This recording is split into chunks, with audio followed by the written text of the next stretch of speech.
నమస్కారం అండి. నా పేరు Kalan Sanjay Kumar, high court advocate, Telangana and Andhra Pradesh. ఈ మధ్య చాలా మంది క్లయింట్లు కాల్ చేస్తున్నారు. సార్ చెక్ బౌన్స్ సార్, చెక్లు ఇచ్చాము, బౌన్స్ అయింది, ఎలా చేయమంటారు, ఎలా ప్రాసెస్ చేయాలి, ఎలా ప్రొసీడ్ అవ్వాలి, చాలా మంది అడుగుతున్నారు. చెక్ అనగానే మనకి negotiable instrument act according to section 138 of 1881 ప్రకారంగా, ఎన్ఐ యాక్ట్ 1881 ప్రకారముగా ఇద్దరు వ్యక్తుల మధ్య ఒక అప్పు తీసుకున్నాడు. ఏ అనే వ్యక్తి దగ్గర బి అనే అతను అప్పు తీసుకున్నాడు. దానికి గాను ఇతను చెక్ ఇష్యూ చేశాడు. బి అనే వ్యక్తి ఏకి చెక్ ఇచ్చాడు. మీకు నేను పూచికగా హామీ ఇస్తున్నా, మీకు అమౌంట్ నేను ఇస్తాను, దీని బదులు మీరు ఈ చెక్ పెట్టుకోండి అని చెప్పి ఒక టైం బౌండ్లో ఆ చెక్ తీసుకుంటాడు. కానీ చెక్ తీసుకున్న తర్వాత అతను ఆ టైంలో అతను పేమెంట్ చేయాలి, అతను పేమెంట్ చేయలేదు. కాబట్టి అతను ఒక 2-3 సార్లు అవకాశం ఇస్తాడు. ఫోన్ చేసి చెప్తాడు, బాబు రెడీగా ఉండు, నా డబ్బులు టైంకి ఇస్తాను, అందుబాటులో ఇవ్వలేదు, నేను చెక్ డిపాజిట్ చేస్తున్నాను బ్యాంకులో, ఆ తర్వాత బౌన్స్ అయితే నేను బాధ్యుని కాదు అంటాడు. అతను స్పందించాడు ఒకసారి కావాలని, ఏమైతే నేను చూద్దానని. గుర్తుపెట్టుకోండి, ఎవరైనా చెక్ ఇచ్చినప్పుడు అతను ఏ బ్యాంక్ నుంచి ఇస్తున్నాడు, ఏ జ్యూరిడిక్షన్ లో అతను ఉంటున్నాడో అదే జ్యూరిడిక్షన్ లో, అదే బ్యాంక్, అక్కడున్న బ్యాంక్ దగ్గరే ఆ ప్రాంతంలోనే చెక్ ఇష్యూ చేయాలి. ఎక్కడైనా ఉండనుండి ఆయన ఏ ప్రాంతంలో ఉండండి, ఆ ప్రాంతం దగ్గర బ్యాంకు జ్యూరిడిక్షన్ దగ్గర చెక్ ఇష్యూ చేయాలి. అర్థమైందా?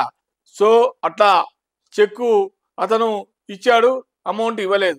ఇతను అక్కడ వెళ్ళి బ్యాంక్ లో డిపాజిట్ చేశాడు. డిపాజిట్ చేసిన తర్వాత బౌన్స్ అయింది. అది బౌన్స్ అయితే బ్యాంక్ వాళ్ళు మెమో ఇస్తారు. మెమోతో పాటు ఒక రిటర్న్ రిసీట్ ఒకటి ఇస్తారు. ఈ రెండు చాలా ఇంపార్టెంట్. రేపు పొద్దున కోర్టులో ఇది చెక్ అనేది క్రిమినల్ కేసు. ఇది చెక్ క్రైమ్. ఒక డబ్బులు తీసుకొని మోసం చేస్తే క్రైమ్ అవుతుంది. అందుకని క్రిమినల్ కేసు ఇది. కాబట్టి ఇతను చెక్కు బ్యాంక్ లో డిపాజిట్ చేసిన తర్వాత అతను బౌన్స్ అయిన తర్వాత రిటర్న్ తీసిన రాగానే ఇతను మళ్ళీ అతనికి ఎవరికైతే డబ్బులు ఇచ్చాడో అతనికి 15 రోజుల నోటీస్ ఇవ్వాలి, లీగల్ నోటీస్ ఇవ్వాలి.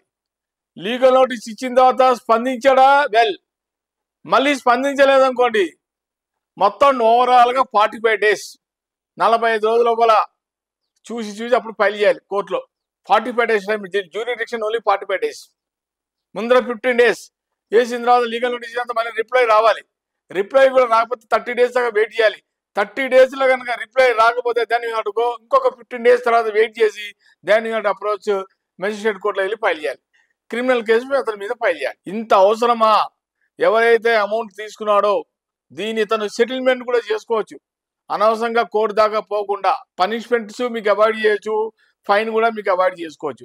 మీరుగా సింపుల్ గా అతనితో రిక్వెస్ట్ చేసుకొని, నేను ఇవాళ రేపు తీసుకొచ్చి మీకు కట్టేస్తానంటే సెటిల్మెంట్ చేసుకుంటే మీకు ఏ ఇష్యూ ఉండదు. కాకపోతే ఇప్పుడు కొత్తగా వచ్చినాయి, ఇప్పుడు అన్ని కూడా సెక్షన్స్ అన్ని మారాయి. ఇదివరకులా కాదు. సిఆర్పిసి బిఎన్ఎస్ఎస్ వచ్చింది, ఐపీసీ బిఎన్ఎస్ వచ్చింది.